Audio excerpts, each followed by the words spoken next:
Good luck, everyone. Thank you to Mrs. Lefkowitz for the introduction. Mrs. Lefkowitz, I always knew it was to spend time with your granddaughter. I want to be clear, and Baruch Hashem. One of the most beautiful things about Torah is the ability to bring multiple generations together around an overwhelming and eternal message. It is an incredible schus to be here. I have to say, I'm a little bit startled. I was in this dining room a couple of weeks ago on Zos Chanukah to speak to the high school boys, and it looked nothing like this. Trying to figure out, is there a different room in the yeshiva that I did not see? But then I recognized the kitchen. So really, whoever was in charge of the setup here looks really beautiful, magnificent, and Baruch Hashem, I'm sure that the achdus tonight and the feeling of togetherness and everyone coming together to support the yeshiva, I'm sure, is only a tremendous chos for the extended TA community, and it is a real privilege and an honor to be here. You know, I think everything that we do during this tekufa, during this period of time, takes on so many multiple layers and levels of meaning and significance. You know, it's beautiful that here is a PTA, a parents group dedicated to the advancement of your children. And it's beautiful. A room filled with mothers who want nothing more than for their sons to grow up to be incredible B'nai Torah, to self-actualize. And you know, sometimes I wonder, like, the Ribono Shel Olam sits in Shamayim, and he probably has, like, Kiviyachal Ahav, like multiple screens. There's a group of mothers, again, selflessly dedicated to their children. In Eretz Yisrael, again, we heard after Shabbos, about the release of Yarden Bibas, a father who doesn't know the whereabouts or the condition of his wife and his precious children. It's overwhelming. Almost the dichotomy of events that happen within our people simultaneously. Simcha, togetherness, a feeling of incredible purpose and mission. And yet on the other side of Klal Yisrael, so much heartbreak and so much sadness and so much overwhelming pain. But this is the nature of our people. And I think all the more so because we have seen since October 7th, and the truth is it's not just October 7th, it's the story of our people, families torn apart, communities torn apart, all the more so an evening like this to be dedicated to the chinuch of our children, to be dedicated to raising inspired children, to be dedicated to creating inspired lives that could yield inspired children, I think is all the more so important. So we should just hope that Emir Hashem, all of the Torah and all of the achtos and all of the growth and all of the beautiful spiritual positivity that emerges from a night like tonight should just be a tremendous zuchos for the Bibas Mishpacha, for all of the Mishpachos of Klal Yisrael, for all of Am Yisrael, and for Eretz Yisrael. You know, one of the most incredible things that I find about these parashos of Shmos is as I get older, you know, the story doesn't change. We know it. Klal Yisrael is enslaved for 210 years. And then Baruch Hashem, we go free. I don't want to ruin it if anyone hasn't seen the end of it yet. But that's the way it ends well. But what's fascinating is, and the beauty of Torah in general, is how you can read the same story year after year, and somehow something different pops out at you that you never saw before. And for this year, I spoke about this a little bit this morning on Shul as well. One of the things that's so striking to me is the depth into which the Torah goes in recounting the conversations between Paro and Moshe. A constant back and forth. Moshe Rabbeinu says this, and Paro says this. And Moshe asks, and Paro says no. And Moshe threatens, and Paro says okay. And then Paro retracts, and back and forth. And it's overwhelming because there are so many things in the Torah that are not explicit or that are nuanced. And yet here the Torah Kadosh is going to such incredible depth regarding these back and forths between Moshe and Paro. And obviously there's nothing extra in the Torah, there's nothing extraneous. So it must be that if the Ribono Shel Olam goes into such depth regarding the conversation between Moshe and Paro, it means that there's something for us to learn from it. And I want to reference one of those conversations, taken now to right after the plague, or right before the plague of Arba, of locusts. Paro's advisors already know it's not going to end well for the Egyptians. So they beg Paro, just let them go. So what happens? Vayomru avdei Paro elav. Servants of Paro say to him, How long are you going to let this guy Moshe go ahead and be a thorn in our side? Just let them go. So what happens? They bring Moshe and Aaron into Paro, and Paro says, fine. L'chu ivdu as Hashem Elokeichem, miva mi aholchim. Paro says, no problem. You want to go serve God? Go serve God. Who's going? Who's going? Who's on the list? Who's leaving Egypt to go ahead and serve HaKadosh Baruch Hu? Moshe says, Vayar Moshe, b'na'areinu u'b'zkeinenu nelech. Everyone's going. Everyone's going. Our children, our old people, and obviously everyone in between. Bivanenu, bivnosenu, our sons and our daughters. Bitzorenu, bivkarenu, even our livestock. Everyone is going. And Paro says, absolutely not. There is no reason why the children need to go with you. Lo kain, lechu nahagvorim, ve'ivdu as Hashem, ki osa atem mevakshim. Children, Paro says, children, it's interesting, children were the sticking point. Paro was willing to let the men go. Paro was even willing to let the women go. Paro was even willing to let the elderly people go. Paro would not let the children go. He says to Moshe, it's not right. You're trying to pull a fast one on me. If you want to serve God, what do kids have to do with serving God? Just take the adults, specifically the adult men, go do what you have to do. Vaigarish osam me'is p'nei Paro. And that was it. Paro chased them out. The Lubavitcher Rebbe, Zecher Tzadik Livracha, asks a simple question. He says, what is going on over here? What is the machlokes? What is the debate between Moshe and Paro? And the Rebbe says, if the Torah is going out of its way to recount this conversation, it means that there must be something fundamental that is unfolding over here. Not just that Moshe wants everyone, Paro just wants them, and wants the adults. Moshe wants everyone, and Paro says yes to everyone, but the children. And the Lubavitcher Rebbe says something so incredibly beautiful. He says Paro's entire hashkafa of life is that the metric of success is the ability to produce. If you could produce something, if you could create something, then you are a worthwhile, meaningful person. But if you can't produce, then you have no value in community. And therefore Paro says, elderly, again, this was Paro's hashkafa. The elderly, what do the elderly do? They just take up resources, Paro said. They're not producing. They're not productive members of society. And who stands along there with the elderly? Just taking and taking and taking? Children. Paro says, children. What do children do? What are children? Okay, got it. Children are important. You know, it's interesting. In Paro's mind, children were important. Why? Children are important. Why? This is the interactive part of the talk. Right? Children were important. Why? Because one day they become adults. But children by themselves, said Paro, have absolutely no real worth. They don't do anything. They just take up resources, take up time, and just sap you of, it's a little bit of venting, right? Sap you, right? Of every single last vestige of energy. We have to hold on to them because they will become the adults. But in and of themselves, they are non-contributory members of the community. It says there something amazing. Moshe Rabbeinu said, Paro, you really don't get it. Moshe Rabbeinu said, every single human being has a shlichus.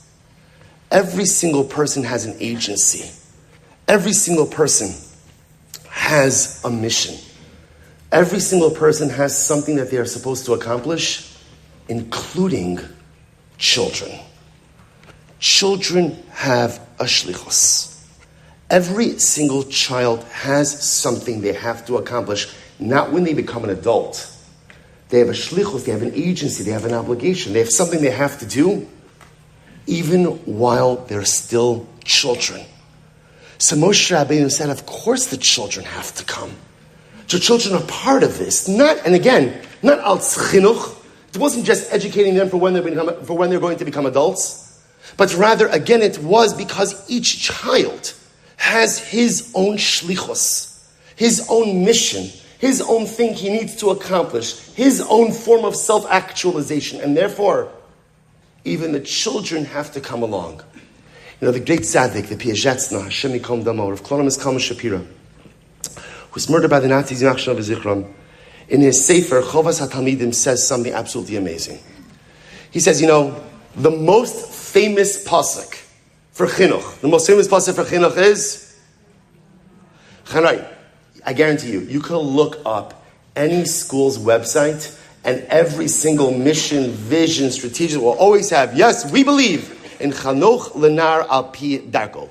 Educate the child according to his way. Because it is. It's the mantra of chinuch. But the Rebbe says something amazing.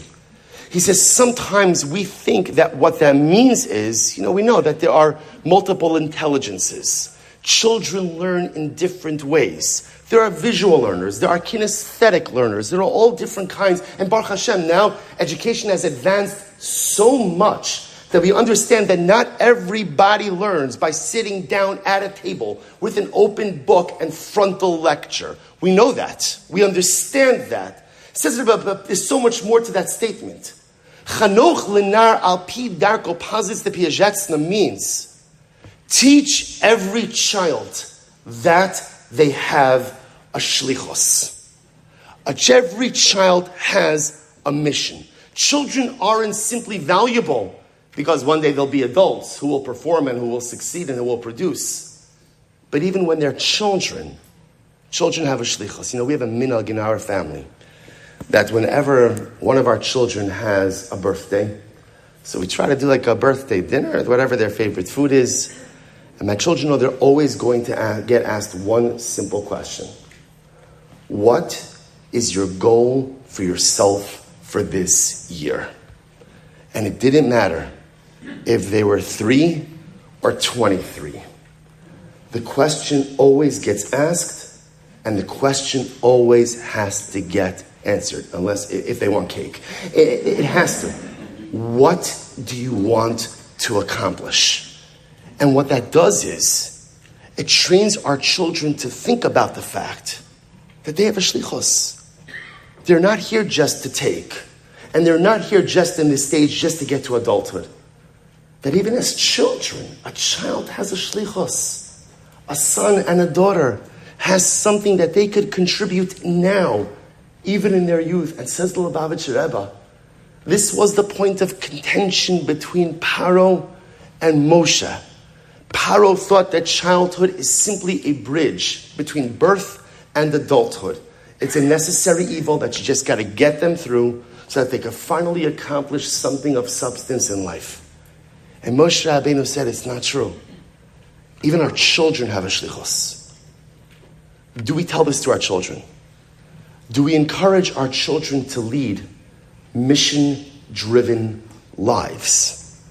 Do we ask them, what do you want to accomplish? Not simply have you studied for your tests.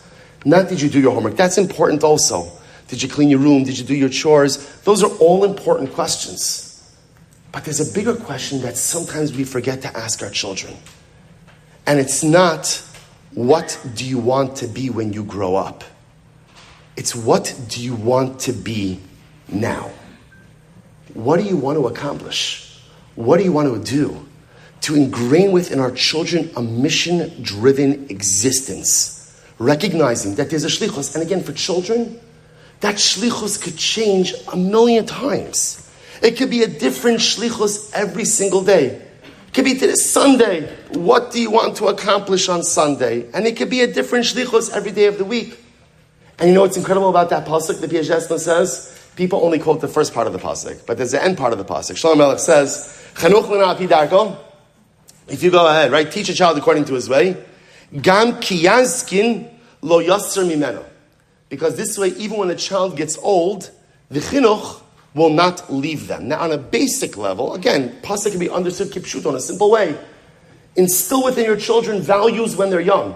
Instill within them proper ideology, hashkafas. Children are like a blank slate, a tabla rasa. They're just like that untouched piece of parchment. And whatever you give them will remain with them through life. But the Piaget says something different. He says, if we teach our children to lead mission-driven lives when they are young, Chanuch lenar al pi darko, we say to our children every day, Shefala, you have a mission. Not what do you want to be when you grow up? What do you want to be now? What do you want to do now? If we instill that within our children when they're young, Gam ki yazkin lo yasser mimenu. Mission-driven children become mission-driven adults. People who live life, children who live life, always focusing on what's my goal, what's my tafkid, what's my shlichos, what should I accomplish? Become adults who live lives, asking themselves, what's my goal, what's my mission, what's my tafkid, what should I accomplish? We have the greatest opportunity with our children. The Ribono Shel Olam has made each of us custodians of his greatest treasure. Might not always feel like a treasure, but it's a treasure. That the Ribono Shel Olam gives a mother and a father a precious neshama to raise in this world. That is the most awesome of all responsibilities. And because it's so awesome, it has to be handled in the right way. And we have to learn this idea of teaching our children again, this mission-driven type of life. But how do we do this? How do we do this? I think it's a beautiful thought. I think it's an important thought.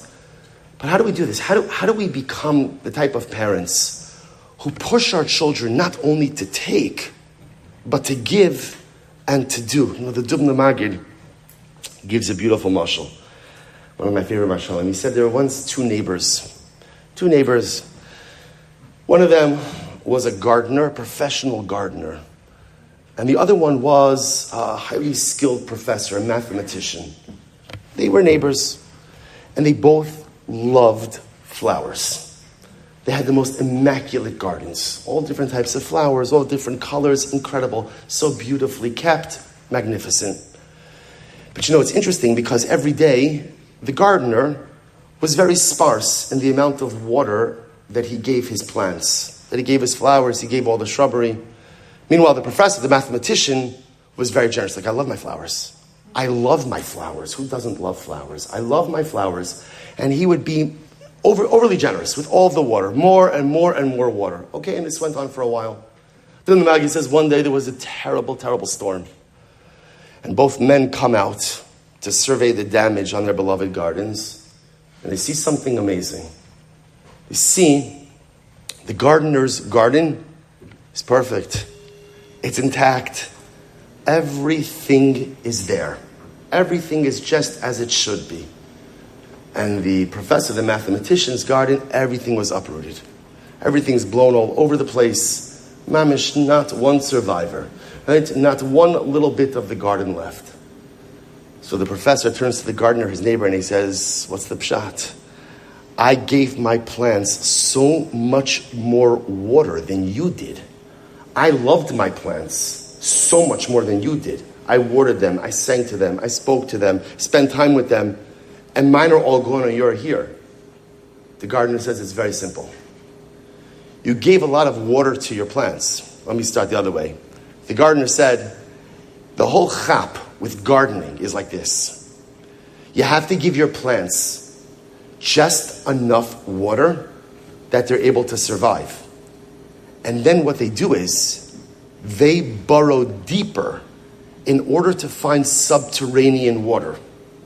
And because they have to burrow deeper, their root systems are much stronger and much more intact. But you, professor, I know you love your plants, but you gave them too much water.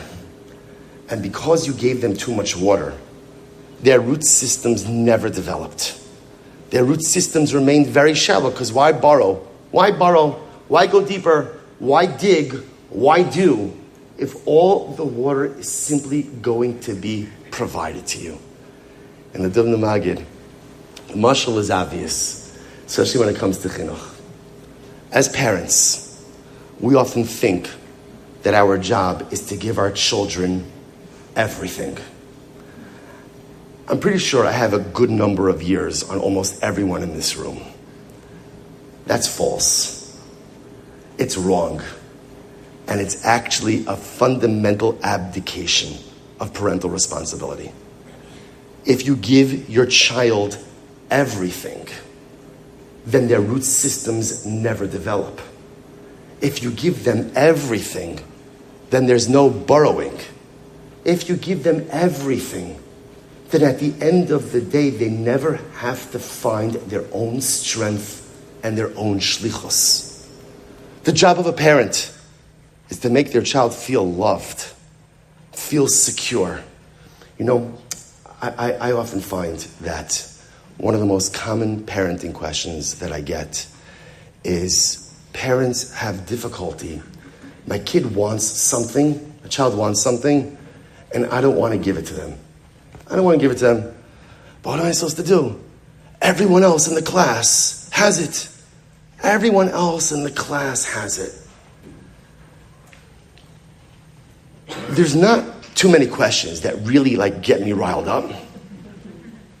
But I have to tell you, and I try to say it very nicely, but it goes in my mind, the answer is like this. What is the matter with you? You're a parent. And being a parent means saying no. Your kid's going to be bragious? Your kid's going to be upset? They're going to be just fine. But the job of a parent is not to always water whenever the plant asks for water. The job of the parent is not to give whenever there's a request to give. Because then the plant may look healthy. The plant may look vibrant. The plant may look like it's fully blossoming. But there's no deeper root system. Don't be afraid to say no. Don't be afraid not to give your child every single thing they want or they ask for, even if their entire peer group has it. Now, of course, a person first has to have the personal strength, also not to have to keep up with everyone else in order to be able to give that kind of chinuch to our children. But that's the avoda. If you always water the plant, the roots remain shallow and our children remain weak. But if we figure out what the plant needs in order to go ahead and really survive, not just survive, what the plant needs to thrive, but just enough so that the plant knows that it needs to work a little bit on its own. That's how we develop strong children. And when we develop strong children, those children become mission-driven children. Because if at the end of the day, all that's happening is that my beautiful child is just getting anything and everything they want and ask for, then there's no impetus to lead a mission-driven life. Because everything is just a la carte. Everything is just Amazon primed.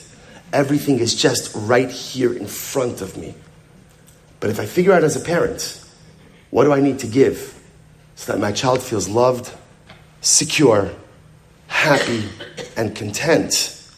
But not everything, because I need them to develop their own roots. That's when our children understand the yesod, that they have to lead a mission-driven life. And I would encourage all of us to challenge our children in this way. Sometimes we think that our children are so fragile. The Ribono Shel Olam, you know what the most durable thing that HaKadosh Baruch Hu created in this world, the most durable thing, are people. We are the most durable creation of the Ribono Shel Olam. We could pretty much handle anything and everything that comes our way. Some of us know that from personal experience. We certainly see it across Klal Yisrael. We are durable. And if we push our children a little bit more, push our children a little bit harder, say yes at the right times and say no at the wrong times, they're not going to break. They're not going to go off the derech. They're not going to come disillusioned with the entire system of parenting. But they'll become stronger plants who have had to develop a more unique and more thorough root system. And if each and every day we ask our children a simple question, not what do you want to be when you grow up, what do you want to do when you grow up, but what do you want to do and what do you want to be today? What do you want to accomplish now? And I will tell you, it is never too young to start with your children asking this sacred question. You may be surprised what your children are able to accomplish, what they're able to do, and who they are able to become. The Ribono Shel Olam should give us all incredible siyata d'shmaya with raising our children. Because although at the end of the day, you don't have to be experienced to become a parent. We have to do a lot of on-the-job learning. But all of us know that we cannot do it without the Ribono Shel Olam holding our hand every single moment of every single day. But if HaKadosh Baruch Hu sees that we want to develop mission-driven children, that we want our children to be givers, we want our children to be contributors, we want our children to grow up with an ethos of what it means to be a member of Klal Yisrael, is to constantly and consistently think about Ma chovaso ba'olam, like the Ramchal says, what is my obligation in this world? What do I have to do? What do I have to accomplish? If HaKadosh Baruch Hu sees that those are the kind of children we want to raise, and those are the kind of families that we want to create, then I have no doubt that HaKadosh Baruch Hu will give us incredible siyata d'shmaya in this holy endeavor. Halavai, our children should give us nachas. We, the children of the Ribono Shel Olam, should give our Father nachas. And Klal Yisrael should Emirat Hashem be engulfed by a magnificent tidal wave of nachas. And that wave of nachas should be the beautiful and holy wave that propels us to Geula. Meher Rabbi Aminu. Amen.